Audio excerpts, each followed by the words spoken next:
yaitu az-zunub iza takasarat, dosa kalau sudah dilakukan secara terus menerus, tubi'a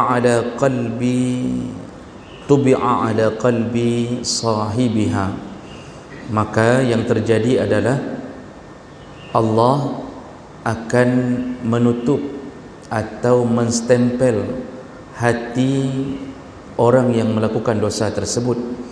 Fakana minal ghafilin, dan apabila setelah ditutup hatinya oleh Allah, dipastikan orang itu akan menjadi orang-orang dari golongan ghafilin, yaitu orang-orang yang lalai.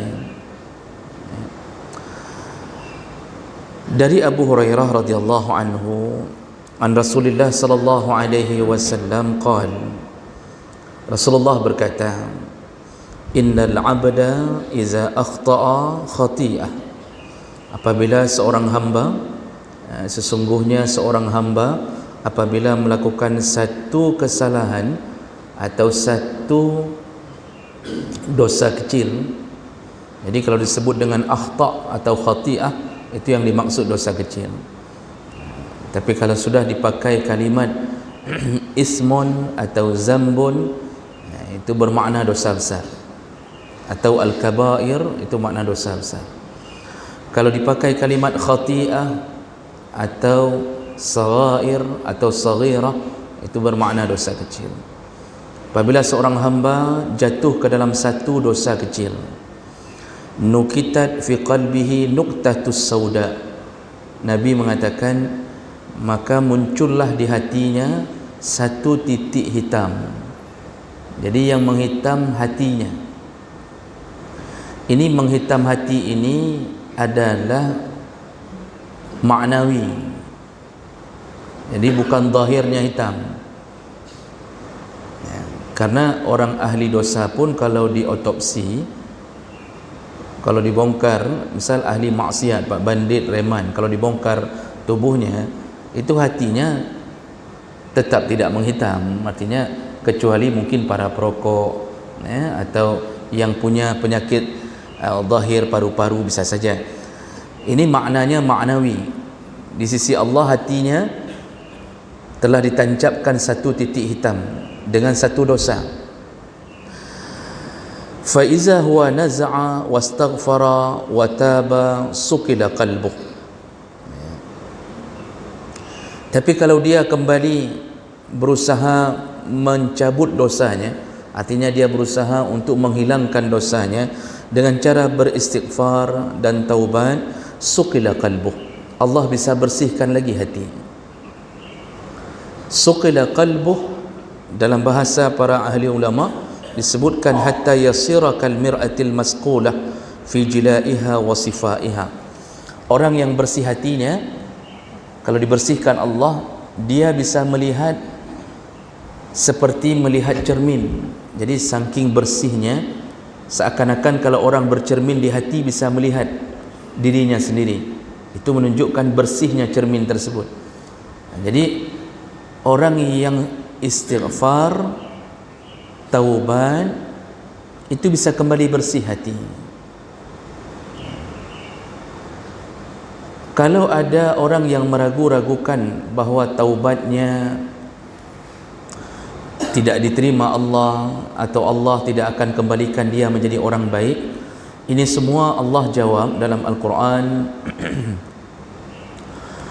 Innamat taubatu 'ala alladhina ya'maluna as-su'a bijahalatin summa yatubuna min qaribin fa ulaika yatubullahu 'alaihim. Allah tetap akan menerima taubat. Tetap Allah terima taubat. Bagi siapa? Lilladzina ya'maluna as-su', orang-orang yang melakukan keburukan di muka bumi. Tapi siapa mereka yang mudah diterima taubatnya? Apabila dia melakukan dosa itu bijahalatin. Waktu dia melakukan dosa, dia memang posisinya tidak mengolok-olok Allah. Itu dosa besar, tapi dia tidak tahu bahwa itu dosa. Jadi karena kekurangan ilmu, dia tidak tahu itu dosa. Setelah jatuh baru dia tahu itu dosa. Sering kita berikan contoh bahawa dulu masa-masa mungkin tahun-tahun sekitar 70-an 80-an itu para perempuan, dunia berjilbab itu belum familiar seperti hari ini. Bahkan yang kuliah YIN Rojih itu kan cuma taruh selendang tagai, kepeduk selendang tagai. Ini dia tak nampak ini. Ada yang taruh taplak meja atau bawah tak nampak, tidak berjilbab leher tetap nampak. Itu gaya dulu. Tapi dulu orang dalam keadaan mengira bahawa asal kametuk badan, yang kepikir kajian asal sudah tertutup badan dikira sudah okey. Jadi dia tahu secara umum, tapi tidak tahu hakikat aurat itu bukan hanya dalam solat, tapi di luar solat itu harus tertutup seluruh tubuh bagi perempuan kecuali wajah dan telapak tangannya. Dulu orang jatuh dalam riba, ramai orang rojih dalam riba itu, sampai praktek riba masa lalu itu kalau ditanya orang banyak tidak tahu. Pegawai-pegawai bank dulu tidak tahu bahawa itu riba.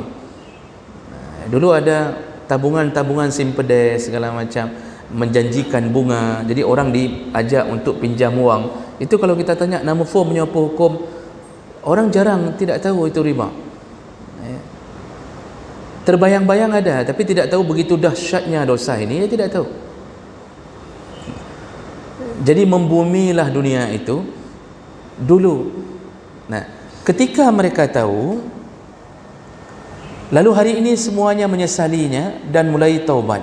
Nah, taubatnya itu Allah sebutkan akan diterima Allah yang melakukan kejahatan bijahalah, dalam keadaan dia jahil. Summa yatubuna min qariba. Ketika dia sudah tahu, dia langsung bertaubat. Langsung dia keluar dari dosa itu.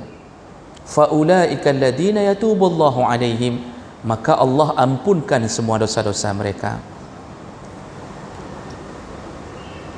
Ini disambung dengan hadis Nabi Rasulullah sallallahu alaihi wasallam berkata, at-taibu minaz zambi kaman la zamba lahu. Orang yang bertaubat, kalau taubatnya diterima Allah di akhirat, kaman la zamba lahu, seperti tidak ada dosa sama sekali. Orang yang dalam proses taubat dan diterima taubatnya oleh Allah, maka di akhirat kaman la zamba lahu, seperti orang yang tidak pernah melakukan dosa. Jadi betul-betul dihapus oleh Allah Subhanahu wa taala. Jadi proses hapus ini, proses menghapus dosa ini kapan Bapak Ibu maka Allah? Itu puncaknya di akhirat, bukan di dunia. Di dunia urusan kita adalah taubat. Kita tidak tahu kapan dosa diangkat, dan kita tidak tahu taubat kita diterima atau tidak. Jadi kalau ada yang bertanya ciri-ciri orang yang diterima taubatnya kiban, orojeh bandit, sekarang sudah berjamaah, apakah itu ciri-ciri orang diterima taubat? Dulu dia mungkin melakukan maksiat, cari rezeki di tempat haram, hari ini sudah jualan yang halal, apakah itu diterima taubat? Dulu perempuan seksi, hari ini sudah jilbab besar, apakah ciri-ciri itu diterima taubat? Kita tidak tahu apakah kita diterima taubat atau tidak sampai Allah menunggu benarkah kita istiqamah dalam taubat itu sampai sakaratul maut atau tidak. Jadi jangan merasa diri longkar taubat, karena ada orang yang hari ini begitu, dulu misal reman, macam-macam dia lakukan, hari ini dia sudah mendekat ke Allah, lalu dia mengatakan alhamdulillah longronyo ka taubat, alhamdulillah. Belum tentu kita besok melakukan pekerjaan yang sama. Bisa jadi hari ini taubat, besok melakukan lagi dosa. Jadi proses taubat itu kita baru berhasil kalau kita berhasil mempertahankan istiqamah kita mendekat ke Allah sampai sakaratul maut. Jadi jangan terlalu percaya diri, jangan terlalu pede bahawa kita ini seakan-akan sudah diterima taubat. Jadi betul-betul jaga sampai meninggal. Karena ada orang hari ini mengaku sudah salat, dulu dia tinggalkan salat, dia mengaku sudah salat, jadi berarti dia merasa alhamdulillah kata taubat, alhamdulillah saya sudah dapat hidayah. Itu bahasa-bahasa orang yang merasa sudah taubat. Tapi ketika walimah anaknya, dia sengaja meninggalkan salat zuhur. Kenapa? Karena kalau dia wuduk takut bedaknya luntur, maka dia tidak wuduk, takut menyolun. Ini mertua ni sudah berhias 300,000, takut menyogok semayang leho, kendang semayang, bedaknya luntur, dia tidak salat zuhur di hari itu. Sekali dia tidak salat zuhur, sudah cukup bagi Allah untuk mengetahui bahawa orang ini sebenarnya belum taubat. Jadi berjuang mempertahankan taubat itu sampai meninggal. Makanya Allah katakan wala tamutunna illa wa antum muslimun. Jangan sekali-sekali engkau mati, kata Allah. Ni Allah pakai nun bertasydid. Kalau dalam ilmu nahwu disebut nunut taukid. Jangan dipakai la lagi di awal, 2 kali huruf taukid dipakai. Jangan engkau meninggal kecuali dalam keadaan engkau seperti amalan orang Islam. Meninggal dalam keadaan sedang beramal dengan amalan orang Islam, meninggal sedang salat, meninggal habis sedekah, meninggal habis baca Quran, meninggal lelah mencari nafkah untuk anak isteri, meninggal dalam keadaan menuju ke masjid, ditabrak dalam keadaan silaturahim, pulang dari silaturahim saudara ditabrak, kecelakaan, meninggal, pergi menuju ke tempat dakwah, dia ingin mendengarkan ilmu, di tengah jalan tiba-tiba dia meninggal. Semua itu adalah amalan-amalan orang Islam. Jangan meninggal di kedai kopi, kecuali berdakwahnya di kedai kopi. Jangan meninggal dalam keadaan sedang membawa sabu-sabu. Jangan meninggal dalam keadaan sedang bermaksiat. Ini yang Allah katakan. Jadi intinya, puncak kita ini selamat atau tidak itu waktu sakaratul maut, bukan sekarang, Pak. Banyak orang yang sudah jadi orang alim, dianggap alim, ujung-ujungnya jatuh ke maksiat. Syekh Barsisa, atau dalam bahasa riwayat yang lain disebut Syekh Bal'am, itu 300 tahun di zaman Bani Israel. Rasulullah yang menceritakan cerita itu, 300 tahun beribadah kepada Allah. 300 tahun. Karena umur orang dulu panjang-panjang, Pak. Apa yang terjadi? Hanya karena dititipkan seorang anak gadis padanya oleh dua orang kakak beradik yang akan pergi perang, lalu dititipkan adik perempuannya ke syekh ini. Ini ulama besar di zaman itu. Bani Israel banyak ulama. Nabi-nabi paling banyak turun di Bani Israel. Kenapa dititipkan ke syekh itu? Karena tidak ada yang mereka lebih yakin kejujurannya, ibadahnya, amanahnya kecuali kepada Syekh Bal'am. Dititipkan. Dan apa yang terjadi? Syaitan menjatuhkan syekh ini melalui gadis ini. Gadis ini gadis yang baik, dibuatkan bilik khusus. Syekh ini bahkan saking salehnya mengantarkan makanan tanpa melihat gadis ini. Jadi mengantarkan makanan dimasukkan dari bawah pintu, dimasukkan ke dalam, tidak dilihat, untuk menjaga hatinya. Rupanya syaitan membisikkan, kok cuma antar-antar masukkan makanan dari bawah, dia kan perlu bicara, dia sudah bosan di dalam kamar itu sendiri, ajaklah bicara. Kemudian terbisikkan dalam hatinya, lalu dia mulai bicara. Dan ketika dia buka pintu, melihat ternyata gadis ini adalah gadis yang cantik, tidak ada abangnya. Dan mulailah dia sedikit terpana dengan kecantikan anak gadis ini. Lalu besok-besoknya dibisikkan lagi, kok cuma bicara, dia akan kesepian, sentuhlah. Mulailah dipegang dan ujung-ujungnya diperkosa. Lihat tu ulama raya di Bani Israel, 300 tahun ibadah.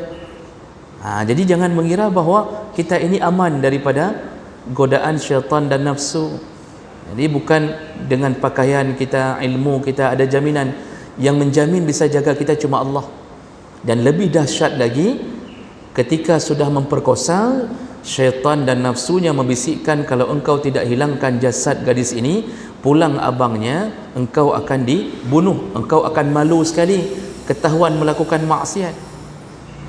Lalu apa yang dia ini kan, dibunuhnya gadis ini. Setelah diperkosa, dibunuh, lalu jasadnya ditanam satu tempat. Lalu syaitan membisikkan, nanti kalau pulang abangnya bilang saja gadis ini sudah lari. Ternyata tidak lama abangnya pulang mencari adiknya, syaitan pula yang menjelma. Syaitan yang tadi bisik-bisik menjelma menjadi manusia, lalu mengatakan bahawa adikmu bukan lari, adikmu dibunuh setelah diperkosa. Aku tahu di mana tempat dikuburkan. Diberitahu, lalu digali kembali, dan benar mereka mengetahui dari pakaian ini jasad adiknya. Lalu ditangkaplah Syekh ini, disalib di depan khalayak ramai. Heboh satu negara. Ulama besar Al-Bal'am ternyata memperkosa seorang anak gadis. Di tiang salib, syaitan datang. Engkau akan mati dalam keadaan sedang bermaksiat kalau seperti ini, tapi engkau bisa aku selamatkan dengan satu syarat. Jadi syaitan janji, engkau kulepaskan, bisa kulepaskan, nanti bisa taubat lagi, tapi satu syarat, katakan aku Tuhan. Masya Allah, karena dia berharap nanti kita taubat, yang penting berselamat ilainya, bisa dibantu oleh makhluk ini. Lalu dia katakan engkau Tuhan. Di saat itulah anak panah melesat menancap di ulu hatinya, dan dia mati dalam keadaan syirik kepada Allah. Oleh kerana itu, Bapak Ibu yang dimuliakan Allah, berhati-hatilah dengan merasa terlalu percaya diri bahawa kita adalah orang saleh. Jadi julukan-julukan, gelar-gelar yang diberikan orang jangan sampai membuat kita berada di atas angin. Menyokan drone dengan ustaz, hana urang lain yang lebih kong iman semamanya. Hati-hatilah dengan kalimat itu. Kalau bukan kamu yang bisa menyelesaikan masalah syariat di sini, berhati-hatilah. Puji-pujian orang yang mengatakan kita lah orang yang istiqamah, berhati-hatilah. Jadi Bapak Ibu dimuliakan Allah, tapi Allah janji mereka yang dalam menuju proses taubat dan meninggal dalam keadaan sedang bertaubat, Allah akan cabut semua dosa-dosanya. Allah buat dia seperti tidak pernah punya dosa. Dulu dalam hadis Nabi ada dua hadis, riwayat Bukhari. Ada seorang perempuan datang kepada Nabi, lalu mengatakan bahawa dia telah berzina, dan dia mohon kepada Nabi untuk dirajam. Rasulullah tidak mempedulikan al-i'tiraf, pengakuan yang sekali ini tidak dipedulikan Rasulullah. Lalu perempuan ini kembali mengatakan, aku telah berzina ya Rasulullah, tolonglah rajam aku. Jadi permintaan dia untuk dirajam menunjukkan dia menyesal. Dia ingin diselesaikan dengan hukum Allah. 3 kali dia melakukan i'tiraf, pengakuan dosa, barulah Rasulullah mengatakan, baiklah, kalau engkau sudah mengaku dalam keadaan begini, maka hukum Allah kita tegakkan. Tapi lihatlah dirimu dalam keadaan hamil, pulanglah dulu, melahirkanlah nanti. Setelah engkau melahirkan, kembalilah. Karena saking takutnya perempuan ini kepada Allah, dia tidak lari. Padahal itu kan sebenarnya Rasulullah membebaskan dia. Tunggu saja. Itu kan kalau orang sekarang, Pak, ada ho-ho katruknya. Bisa sampai ke Singapura ya, Pak. Joko Chandra, ho katruk. Gayus Tambunan, ho katruk. Itu baru sebentar saja bisa melarikan diri. Perempuan ini Allah, Nabi suruh pulang. Pulanglah, melahirkan dulu. Dia bisa lari. Tapi dia tidak lari. Setelah melahirkan, dia datang. Dia bawa anak ini, telah selesai ya Rasulullah.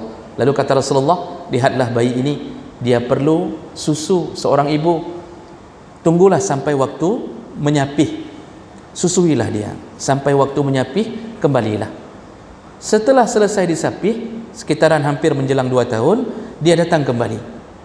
Lalu dia kembali meminta kepada Rasulullah, ya Rasulullah, anak ini telah kuberikan haknya. Disitulah Rasulullah benar-benar melihat perempuan ini takut sekali dengan dosa yang dia lakukan. Benar-benar dia ingin menyelamatkan tubuhnya dari api neraka. Lalu Rasulullah memanggil sahabat dan mengatakan, siapa yang mau menanggung, menjamin anak ini? Lalu seorang sahabat, tidak disebutkan namanya dalam hadis itu, menanggung untuk memelihara anak ini. Balurah Rasulullah mengatakan, bersiap-siaplah, kita akan merajam perempuan ini.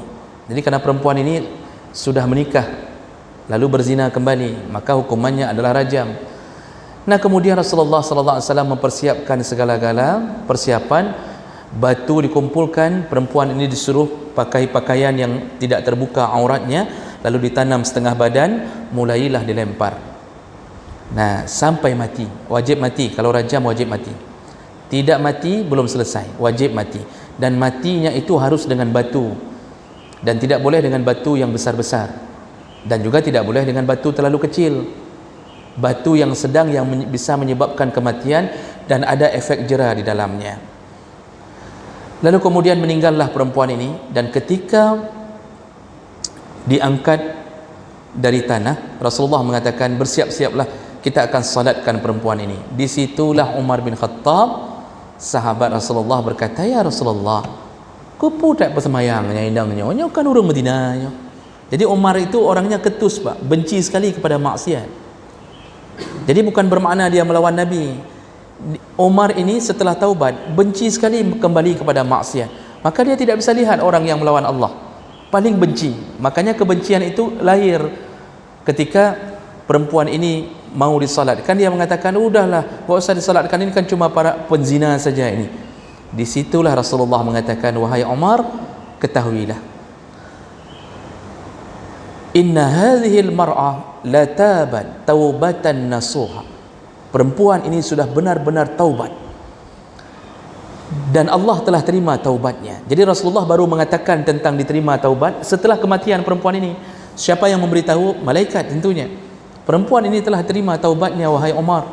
Dan kalau pahala taubatnya dibagi kepada 70 orang yang melakukan dosa besar di Madinah, kalau pahala taubat perempuan ini dibagi oleh Allah kepada 70 orang yang melakukan dosa besar di Madinah ini, maka 70 orang itu pun bisa masuk surga dengan pahala taubatnya perempuan ini.